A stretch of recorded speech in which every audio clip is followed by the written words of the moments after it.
ரசூலுல்லாஹி ஸல்லல்லாஹு அலைஹி வஸல்லம் சொன்னார்கள், அல்லாஹ்வோடு உண்மையான முறையில் வெட்க குணத்தோடு நடந்து கொள்ளுங்கள். என்ன தெரியுமா அப்படி என்றால், அன் தஹ்ஃபத الرأس وما وعى, உன் தலையையும் அது சூழ்ந்திருக்கக்கூடியவற்றையும் உன் வயிற்றையும் அது சூழ்ந்திருக்கக்கூடியவற்றையும் பாதுகார். சுப்ஹானல்லாஹ். உன் கண்ணை பாதுகார் வெட்க குணத்தோடு. அல்லாஹ்வின் பார்வை உன் கண்ணின் மீது இருக்கிறது, தவறானதை பார்க்காதே. உன் காதை பாதுகார், அல்லாஹ் அனுமதித்ததை தவிர வேறு எதையும் கேட்காமல். உன் நாவை பாதுகார், அல்லாஹ் அனுமதித்ததை தவிர எதையும் பேசாமல். அல்லாஹ்வோடு வெட்க குணத்தோடு நடந்து கொள்பவன் எப்படி பிறருடைய மானத்தை பற்றி பேசுவான், எப்படி பிறருடைய குறைகளை பற்றி பேசுவான். தன் குறையால் வெட்கி கூடியிருக்க மாட்டான் அவன், தன்னை பார்த்து அழுதிருக்க மாட்டான் அவன். ஃபலா துஸக்கு அன்ஃபுஸக்கும், உங்களை நீங்களே பரிசுத்தப்படுத்திக் கொள்ளாதீர்கள். அல்லாஹ் தான் அறிந்தவன், அல்லாஹ்வை அஞ்சியவர்கள் யார் என்று.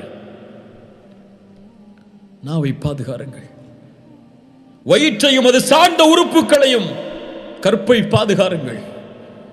ரசூலுல்லாஹ் சொன்னார்கள், யா ஷபாப், வாலிபர்களை கேளுங்கள், இரண்டு உதடுகளுக்கு இடையே இருக்கக்கூடிய நாவையும் இரண்டு தொடைகளுக்கு இடையே இருக்கக்கூடிய மர்ம உறுப்பையும் பாதுகாப்பதற்கு, ஹலாலான முறையில் பயன்படுத்துவதற்கு யார் எனக்கு வாக்களிக்கிறார்களோ அவர்களுக்கு சொர்க்கத்திற்கான வாக்குறுதியை நான் அளிக்கிறேன். ரசூலுல்லாஹ் ஸல்லல்லாஹு அலைஹி வஸல்லம் அவர்கள் சொன்னார்கள். சுப்ஹானல்லாஹ். இப்னு கய்யிம் ரஹிமஹுல்லாஹ் அழகான வார்த்தையில் சொல்லுவார்கள், யார் பாவம் செய்யும் போது அல்லாஹ்வை பயப்படவில்லையோ நாளை மறுமையில் அவனை தண்டிக்கும் போதும் அல்லாஹ் ரப்புல் ஆலமீன் வெட்கமடைவதில்லை. பாவம் செய்யும் போது யார் வெட்கத்தை அல்லாஹ்வோடு கடைபிடிக்கவில்லையோ அவரை தண்டிக்கும் போது நாளை மறுமையில் அல்லாஹ் வெட்கத்தை கடைபிடிப்பதில்லை. யார் பாவம் செய்யும் போது அல்லாஹ்வோடு வெட்க குணத்திலே நடந்து கொள்வானோ நாளை மறுமையிலும் அல்லாஹ் அதே குணத்தோடு நன்மைகளை கொடுக்கும் போதும் அவனை மன்னிக்கும் போதும் நடந்து கொள்வாள் என்று. வாருங்கள், சில வரலாறுகளை படிப்போம். அவர்களிடத்தில் இருந்த இந்த குணம் எமக்கு பாடம், எனக்கு பாடம், உங்களுக்கு பாடம். சூரா யூசுப் 23வது வசனம். யாரை குறித்து பேசுகிறது இந்த வசனம்? யாரை குறித்து சூரா யூசுப் பேசும்? யூசுப் அலைஹிஸ்ஸலாமை குறித்து. அல்லாஹ் சொல்கிறான், وراودته التي هو في بيتها عن نفسه وغلقت الأبواب وقالت هيت لك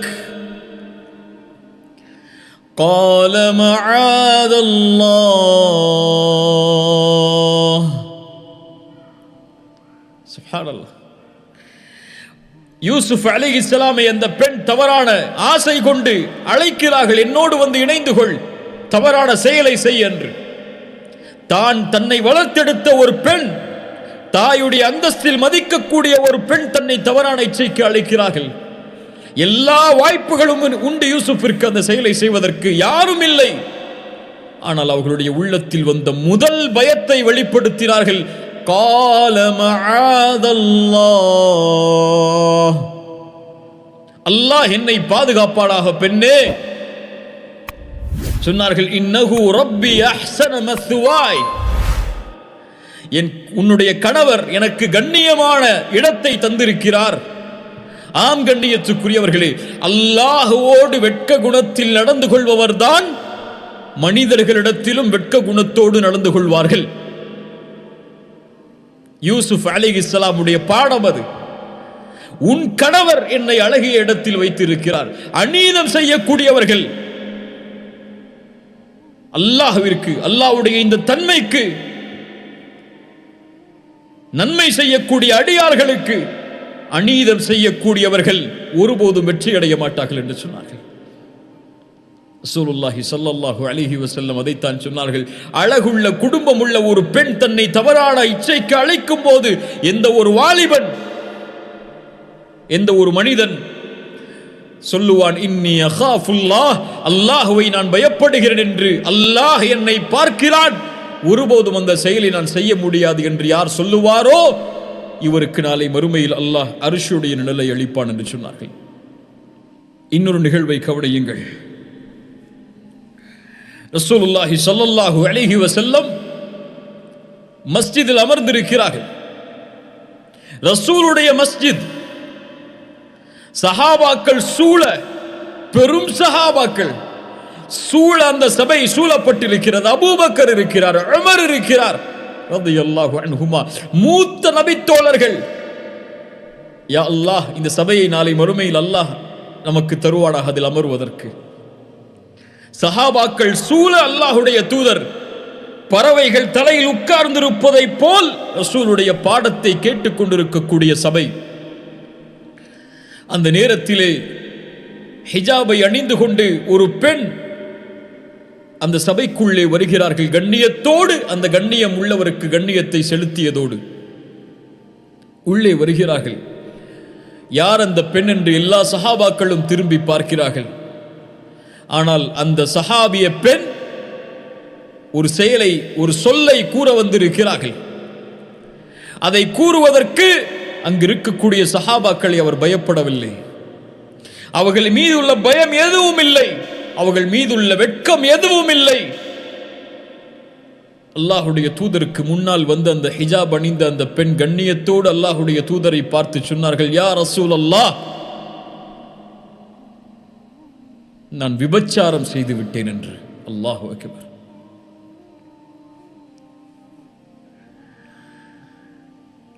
ரசூலுல்லாஹி ஸல்லல்லாஹு அலைஹி வஸல்லம் வெட்க குணத்தை கடைபிடிக்கக்கூடியவர்கள். அந்த பெண் இந்த வார்த்தையை சொன்னவுடன் தன்னுடைய முகத்தை திருப்பிக் கொள்கிறார்கள். நான் எதையும் செவிமடுக்கவில்லை என்பதைப் போல். ஆம், அந்த பெண் தான் செய்த செயலை சொல்கிறார்கள். அந்த பெண் அறிவாள். அந்த செயலுக்குரிய தண்டனை அல்லாஹுடைய தீனில் தான் கொலை செய்யப்படுவேன் என்று. ஆம், தான் கொலை செய்யப்பட வேண்டும் என்று ஒரு பெண் நபித்தோழர்களுக்கு முன்னால், அல்லாஹுடைய தூதருக்கு முன்னால் வந்து நிற்கிறார்கள். ரசூலுல்லாஹ் அதை செவிமடுக்காததை போல் அமர்ந்தவுடன் அந்த பெண் சொன்னார்கள், யா ரசூலல்லாஹ், மாஇஸை நீங்கள் துரத்தியது போல் என்னையும் விரட்டி விடலாம் இப்படி சொன்னவுடன் என்று நினைத்து விடாதீர்கள். நான் சாட்சியோடு வந்திருக்கிறேன், நான் கருவுற்றிருக்கிறேன். அல்லாஹுடைய தூதரே, வயிற்றில் குழந்தை இருக்கிறது அந்த விபச்சாரத்தின் மூலமாக. அந்த அருளின் நபி, கால்நடைகளின் மீது இரக்கம் காட்டக்கூடியவர், மனிதர்கள் முஸ்லிம்கள் மீது, ஏன் காஃபிர்கள் கூட இரக்கம் காட்டக்கூடியவர். இப்படி ஒரு பெண்ணை பார்த்தால் எப்படி இரக்கம் காட்டாமல் இருப்பார்கள்? சொன்னார்கள், குழந்தையை பெற்றெடுத்ததற்கு பிறகு வா. ஆம், 9 மாதங்கள் கழிகிறது. குழந்தையை பெற்றெடுத்த அடுத்த நாள் முன்னால் வந்தார்கள், யா ரசூலல்லாஹ், குழந்தையை பெற்றெடுத்து விட்டேன், தண்டனையை கொடுங்கள் என்று. ரசூலுல்லாஹ் சொன்னார்கள், அந்த அருளின் நபி, குழந்தைக்கு யார் அம்மா பால் கொடுப்பார்கள்? பால் குடி மறக்கடித்ததற்கு பிறகு வா. 2 ஆண்டுகள் பால் குடித்ததற்கு பிறகு அந்த குழந்தை உணவை தின்கிறது, உணவை சாப்பிடுகிறது என்பதற்கு அடையாளமாக ரொட்டி துண்டை கையில் ஏந்தி அந்த பெண் அல்லாஹுடைய தூதருக்கு முன்னால் வந்து நிற்கிறார்கள். வெட்கி தலைகுனிவோம் இந்த பெண்ணுடைய தக்குவாவிற்கு முன்னால். வெட்கி தலைகுனிவோம் அல்லாவிற்கு முன்னால், இந்த பெண்ணுடைய அச்சத்திற்கு முன்னால். 9 மாதங்கள் கழிகிறது, 2 ஆண்டுகள் ஓடுகிறது. அந்த பெண்ணுடைய ஈமானில் எந்த தடுமாற்றமும் இல்லை. யாரும் அந்த பெண்ணுக்கு சாட்சி சொல்லவில்லை தண்டனையை கொடுப்பதற்கு. விரும்பினால் மறைத்து அல்லாஹ்விடத்திலே தௌபா கேட்டிருக்கலாம். அந்த பெண்ணுடைய உள்ளத்தை ஆட்டிய அச்சம்.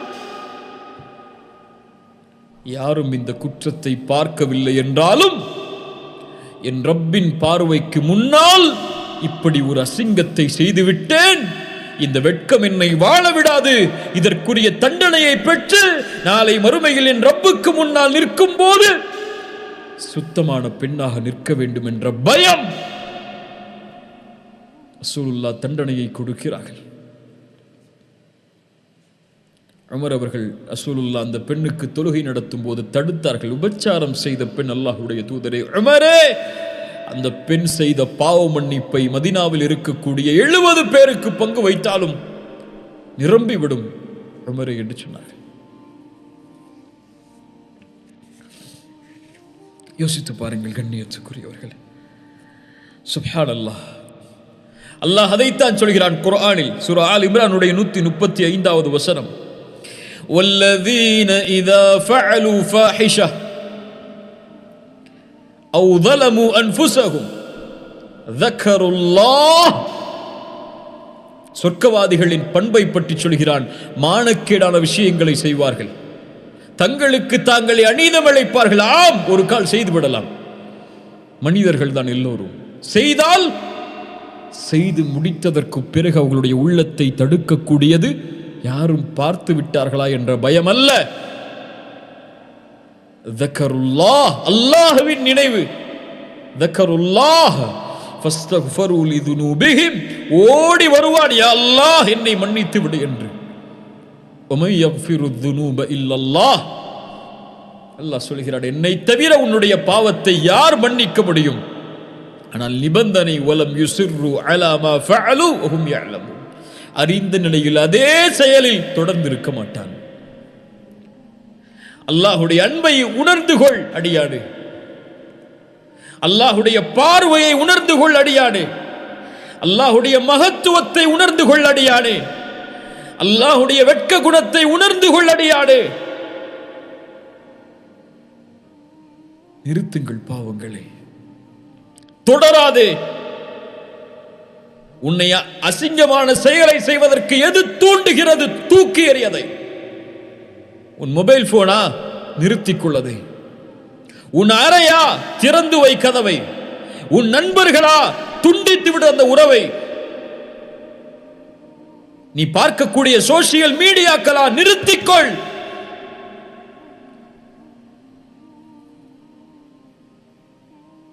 அல்லாஹ் பாதுகாப்பானாக, அல்லாஹ் பாதுகாப்பானாக. இன்னொரு பெண்ணுடைய நிகழ்வை கவனியுங்கள்.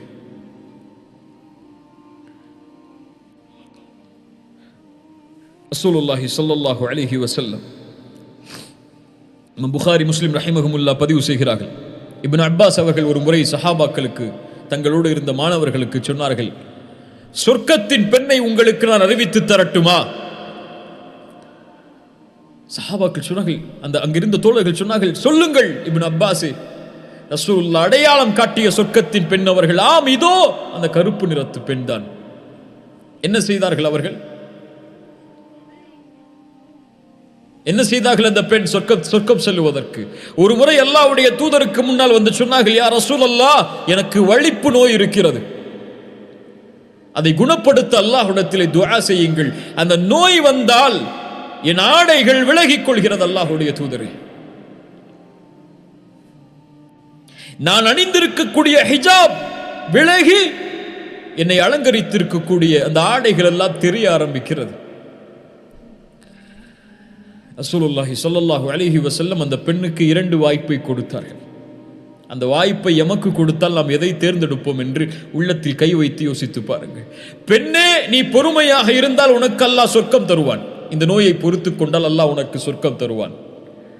நான் குணப்படுத்த வேண்டும் என்று அல்லாஹ்விடத்திலே கேட்க வேண்டும் என்றால் நான் கேட்கிறேன், அல்லாஹ் குணப்படுத்துவான். என்ன சொல்லி இருப்பார்கள் அந்த பெண்? யா ரசூலல்லாஹ், நான் பொறுத்துக் கொள்கிறேன், இந்த நோயை நான் பொறுத்துக் கொள்கிறேன். சுப்ஹானல்லாஹ். ஆனால் யா ரசூலல்லாஹ், எனக்கு இந்த நோயை கூட நான் பொறுத்துக் கொள்கிறேன், ஆனால் முஸ்லிம் பெண்களை காது கொடுத்து கேளுங்கள், ஆனால் எனக்கு இந்த நோய் வரும்போது என்னுடைய இயற்கையான ஆடையை மீது நான் மறைத்திருக்கக்கூடிய அந்த ஆடை விலகி விடுகிறது மக்களுடைய பார்வைக்கு முன்னால். என்னால் அதை கட்டுப்படுத்த முடியவில்லை. அதனால் அதிலிருந்து மட்டும் அல்லாஹ்விடத்திலே துஆ செய்யுங்கள். அல்லாஹ்வுடைய தூதரே, அல்லாஹ்வுடைய தூதர் துஆ செய்தார்கள். இந்த பெண் கூறியது எதை? இன்றைய நம்முடைய முஸ்லிம் பெண்கள் எதை வெளிப்படுத்துகிறார்களோ, ஹிஜாப் என்று, ஆடை என்று, நானும் மறைத்திருக்கிறேன் என்று, அதை இன்று நம்முடைய முஸ்லிம் பெண்கள் எதை இன்ஸ்டாகிராமில் அல்லது பெண்கள் எதை மக்கள் பார்க்க வேண்டும் என்பதற்காக நான் ஒரு கவர்ச்சி பொருள், என்னை பார்த்துக் கொள்ளுங்கள் என்று அடையாளம் காட்டி நிற்கிறார்களோ, என் உடம்பு கவர்ச்சி, இதை பார்த்துக் கொள்ளுங்கள் என்று அழைக்கிறார்களோ, அதை வெளிப்படுகிறது அல்லாஹ்வுடைய தூதரே என்னுடைய ஆடைகள் ஹிஜாபில் இருந்து, அதற்காக அல்லாஹ்விடத்திலே துஆ செய்யுங்கள் என்றார்கள். சுப்ஹானல்லாஹ். எங்கே இந்த வெட்க குணம் நம்முடைய பெண்களிடத்தில்? ஹிஜாப் ஹலால், அது இல்லாமல் இருப்பது ஹராம். அல்லாஹ் உங்களுக்கு நரகத்தை தருவான் என்று எச்சரிக்கவில்லை. இந்த செய்திகளை உள்ளத்திலே ஏந்தி பாருங்கள். இவர்கள் முஃமினான பெண்கள், முஃமினான ஈமானுடைய வெட்கத்தை சுமந்த பெண்கள். இந்த உலகம் வெட்கத்திற்கு 1000 விளக்கம் சொல்லட்டும். என் ஆடை, என் உரிமை, இது என் உரிமை, அது யார் நீ கேள்வி கேட்பதற்கு என்றெல்லாம் சொல்லட்டும். ஆனால் ஈமானிய பெண் ஆயிஷா ரலியல்லாஹு அன்ஹா அவர்கள் சொல்லுகிறார்கள், அல்லாஹ்வுடைய தூதர் என்னுடைய அறையில் தான் அடக்கம் செய்யப்பட்டார்கள். அல்லாஹ்வுடைய தூதர் அடக்கம் செய்யப்பட்டவுடன் நான் இயற்கையான ஆடையில் இருப்பேன். என் வீடு அது. அபூபக்கர் அடக்கம் செய்யப்பட்டார்கள், என் தந்தை அதே ஆடையில் இருப்பேன். நபியின் மனைவி சித்திக்கின் மகள் சொல்கிறார்கள், உமர் அடக்கம் செய்யப்பட்டார்கள், அவர் எனக்கு அனுமதிக்கப்பட்டவர் அல்ல. உமர் அடக்கம் செய்யப்பட்டவுடன் என் ஆடைகளை நான் மூடிக்கொள்வேன் என் மீது. ஏன்? ஏன்? ஹயாஅம் மின் உமர். உமரோடு நான் நடந்து கொள்ள வேண்டிய வெட்க குணத்தால், உமரோடு நான் நடந்து கொள்ள வேண்டிய வெட்க குணத்தால். உமர் மையித், உமர் இறந்து விட்டார். அந்த இறந்து விட்ட ஜனாசாவோடு நான் நடந்து கொள்ள வேண்டிய வெட்க குணத்தால் நம் கல்புகள் இறந்து விட்டது. கண்ணியத்துக்குரியவர்களே, நம் கல்புகள் இறந்து விட்டது என்று அஸ்மா பின்த் அபீ பக்கர் அதே சித்திக்கின் மகள் சொன்னார்கள், இறக்கக்கூடிய தருவாயில் காலை நேரத்தில் என்னுடைய ஜனாசாவை எடுத்துச் செல்லாதீர்கள், கஃன் துணியை போடுவீர்கள், எந்த ஆடையும் இல்லாமல் என் அங்கங்கள் ஒருவேளை வெளிப்பட்டு தெரிந்து விடலாம், அதனால் இரவுடைய நேரத்தில் எடுத்துச் செல்லுங்கள். அவர்களுடைய ஜனாசா பல கஃனோடு எடுத்து செல்லப்பட்டது என்று வரலாறுகள் சொல்லுகிறது. சுப்ஹானல்லாஹ். ஹயா, இறந்ததற்கு பிறகும் என் உடல் அங்கங்களை எனக்கு அனுமதிக்கப்பட்டவர்களை தவிர யாரும் பார்த்துவிடக் கூடாது என்ற எண்ணம் எந்த முஸ்லிம் பெண்ணுடைய உள்ளத்தை ஆட்டுகிறது. அல்லாஹ் கொடுத்த பெரிய வாய்ப்பு முஸ்லிம் பெண்களே, அல்லாஹ்வுடைய வசனத்தை ஆடையாக அணிவது. பிரான்ஸ் நாட்டிலே ஒரு பள்ளிப்படு பருவத்தை படிக்கக்கூடிய ஒரு பெண், பிரான்சில் ஹிஜாப் தடை செய்யப்படுகிறது. ஹிஜாபை கொண்டு நீங்கள் மறைத்துக் கொள்ளக்கூடாது உங்களுடைய தலைகளை என்று. பள்ளிக்கூடத்திற்கு ஹிஜாப் இல்லாமல் செல்ல வேண்டும் அந்த பெண். வேறு வழி இல்லை, தலையை மழித்துக் கொள்கிறாள். அது கூடுமா கூடாதா, இப்படிப்பட்ட நிலையில் எப்படி நடந்து கொள்ள வேண்டும், இந்த பெண் செய்தது சரியா என்ற ஃபிக்ஹுடைய சட்டங்களை நான் பேச வரவில்லை. அந்த பெண் சொன்ன வார்த்தை, என்னை எல்லோரும் கேலி செய்வார்கள், கேலி செய்தார்கள், ஆனால் இவர்களுடைய பார்வைக்கு முன்னால் அழகில்லாமல் என் ரப்புடைய பார்வைக்கு முன்னால் அழகோடு இருப்பது எனக்கு மேல் என்றார்கள். இன்றைய காலத்திலும் அப்படிப்பட்ட பெண்கள் வாழத்தான் செய்கிறார்கள். குறை கூறிவிட முடியாது. தன்னுடைய கற்பை, தன்னுடைய மானத்தை, தன்னுடைய நாணத்தை, தன்னுடைய வெட்கத்தை கடைபிடிக்கக்கூடிய முஃமினான பெண்களும் ஏராளம் இந்த பூமியில் வாழ்கிறார்கள். அல்லாஹ் என் சமூகத்தை மேலும் மேன்மைப்படுத்துவானாக. சுப்ஹானல்லாஹ். இதுதான் கண்ணியத்துக்குரியவர்கள் ஹயா. இப்னு கையம் அவர்களிடத்திலே கேட்கப்பட்டால் சொல்லுவார்கள், அல் ஹயா என்றால் மல்லா யஹிம்மஹு அல் ஹலால் வல் ஹராம். யார் ஹராமிற்கும் ஹலாலிற்கும் முக்கியத்துவம் கொடுக்கவில்லையோ அவரிடத்தில் ஹயா இல்லை, வெட்கம் இல்லை. சுப்ஹானல்லாஹ். ஒரு அறிஞருடைய வார்த்தையை சொல்லுகிறேன். இமாம் அஹ்மத் ரஹிமஹுல்லாஹ் மிக மூத்த அறிஞர்களில் ஒருவர், இமாம் அஹ்மத் பின் ஹம்பல். அவர்களுக்கு முன்னால் ஒருவர் ஒரு கவிதையை பாடுகிறார். இதா மா قال لي ربي اما استحييت تعصيني وتخفي الذنب من غيري وبالعصيان تأتيني அல்லாஹு அக்பர். இதா மா قال ربي أما استحييت تعصيني وتخفي الذنب من غيري وبالعصيان تأتيني. அல்லாஹ் என்னிடத்திலே கேட்டால் என்ன சொல்லுவேன்?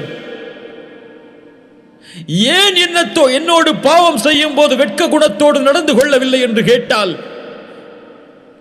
மனிதர்களுடைய பார்வையிலிருந்து உன்னுடைய பாவத்தை மறைத்து அதே பாவத்தை என்னிடத்திலே கொண்டு வந்திருக்கிறாயே என்று அல்லாஹ் கேட்டால், இதா மா قال لربي أما استحييت تعصيني என்ன சொல்லுவாய்? இப்னு அஹ்மத் பின் ஹம்பல் இந்த வார்த்தையை கேட்டவுடன் சொன்னார்கள், மீண்டும் சொல், மீண்டும் சொல் என்று கூறி அழ ஆரம்பித்தார்கள். அல்லாஹு அக்பர். கண்ணியத்துக்குரியவர்களே, அல்லாஹுடைய தூதருடைய அந்த ஹதீத்தை எம்முடைய உள்ளத்தில் பதிய வைப்பதற்காக மீண்டும் கூறி முடிக்கிறேன். இன்ன ரப்பக்கும் தபாரக வ தஆலா ஹய்யுன் கரீமுன். அல்லாஹ் வெட்கமுடையவன், அல்லாஹ் கண்ணியம் பொருந்தியவன். அவனிடத்தில் ஏந்தப்பட்ட கரம் எதுவும் கொடுக்கப்படாமல் அவன் அந்த அடியான் கீழே போடும்போது அல்லாஹ் வெட்கமடைகிறான். எல்லையற்ற பாவங்களை செய்திருக்கிறேன், என் பாவங்கள் ஏராளம் ஏராளம். துனூபு கசீர், என் பாவங்கள் ஏராளம். என் ரப்புக்கு முன்னால் வெட்கத்தால் குனிந்து, யா அல்லாஹ் என்னை மன்னித்து விடு என்று கேட்டால் அல்லாஹ் மன்னிப்பாடா? நான் ஷிர்க் வைத்தேன், மன்னிப்பை வேண்ட விரும்புகிறேன், அல்லாஹ் மன்னிப்பாடா? நான் ஜினா செய்தேன், அசிங்கமான செயல்களை செய்தேன், அருவருக்கத்தக்க காரியங்களை செய்தேன், இனிமேல் செய்ய மாட்டேன் என்று உறுதி கொடுத்து அவனுக்கு முன்னால் வெட்கத்தால் தலை குனிந்து நிற்கிறேன். அல்லாஹ் என் மீது இரக்கம் காட்டுவானா? யா ரப் என்னை மன்னித்து விடு என்று அந்த மகத்துவமானவனுக்கு முன்னால் கரமேந்தினால், உன் கரம் கீழே விழும்போது உன்னை மன்னிக்கவில்லை என்றால் அல்லாஹ் வெட்கமடைகிறான். சுப்ஹானல்லாஹ், அல்லாஹ் வெட்கமடைகிறான். அல்லாஹ் மன்னிப்பான். அவன் மகத்துவம் பொருந்தியவன், மன்னிப்பதில் இரக்கம் காட்டுவதில் அவன் மேன்மையானவன். இன்னல்லாஹ் ஹய்யுன். உன் தேவைகளை கேள், அது கொடுக்கப்படாமல் உன்னுடைய கரம் கீழே விழுந்தால் அல்லாஹ் வெட்கப்படுகிறான். ஒன்று கொடுப்பான், அல்லது அதற்கு பதிலாக அது உனக்கு சிறந்ததில்லை என்றால் அதற்கு ஏற்றால் போல் வரக்கூடிய சோதனைகளை நீக்குவான், அல்லது மறுமையில் நன்மைகளை தருவான். இந்த மூன்றில் ஏதாவது ஒன்று கிடைக்கும். வெறுமையாக யாருடைய கரமும் கீழே விழாது. லா தக்னது மிர் ரஹ்மத்தில்லாஹ். அல்லாஹ்வுடைய அருளில் நம்பிக்கை இழக்காதீர்கள். அல்லாஹ்வை அறிந்து கொள்ளுங்கள். அல்லாஹ்வை அறிய அறிய நம்முடைய உள்ளங்கள் அல்லாஹ்வுடைய அன்பால் நிரம்பும். அல்லாஹு அல் ஹய்யி. அல்லாஹ் வெட்கமுடையவன், அல்லாஹ் வெட்கமுடையவன். அவனுக்கு முன்னால் நாணத்தோடு வெட்கத்தோடு நடந்து கொள்ளுங்கள். தொழுகை இழந்து விட்டால் வெட்கத்தால் தலைகுனி. பாவங்களை செய்தால் வெட்கத்தால் தலைகுனி. ذكروا فاستغفروا لذنوبهم ومن يغفر الذنوب الا الله. அல்லாஹ்வை தவிர நம்முடைய பாவங்களை யார் மன்னிக்க முடியும்? அல்லாஹ்விடத்திலே பாவ மன்னிப்பை தேடுவோம். அல்லாஹ் நம்முடைய பாவங்களை மன்னிப்பானாக. நம்முடைய சிரமங்களை எல்லாம் நீக்குவானாக. நம்முடைய கஷ்டங்களை எல்லாம் நீக்குவானாக. அல்லாஹ் ரப்புல் ஆலமீன் இன்றைய காலத்திலே உலகத்திலே நடக்கக்கூடிய இந்த சோதனையிலிருந்து எமக்கு விடுதலை அளிப்பானாக. எல்லாம் அல்லாஹ்வுடைய நலவின் அடிப்படையில், அல்லாஹ்வுடைய முடிவின் அடிப்படையில் நடப்பதுதான். அல்லாஹ் ரப்புல் ஆலமீன் இந்த செயலை என்னிடமிருந்தும் உங்களிடமிருந்தும் அல்லாஹ் அங்கீகரிக்கட்டும். ஜஸாக்குமுல்லாஹு ஹைர். இன்ஷா அல்லாஹ் அடுத்த வாரம் அல்லாஹ்வுடைய இன்னொரு தன்மையோடு, அல்லாஹ்வுடைய இன்னொரு பெயரோடு உங்களை சந்திக்கிறேன். அல்லாஹ் ரப்புல் ஆலமீன் அதற்குரிய கல்வியையும் அதனுடைய தெளிவையும் அதை விளக்குவதற்குரிய ஆற்றலையும் அல்லாஹ் எனக்கும், அதை புரிந்து கொள்ளக்கூடிய ஆற்றலை எனக்கும் உங்களுக்கும் அல்லாஹ் தருவானாக. ஜஸாக்குமுல்லாஹு ஹைரன். பாரக்கல்லாஹு ஃபீக்கும். அகூலு கௌலி ஹாதா அஸ்தக்ஃபிருல்லாஹ் லீ வலக்கும். அஸ்ஸலாமு அலைக்கும் வரஹ்மத்துல்லாஹி வபரகாத்துஹு.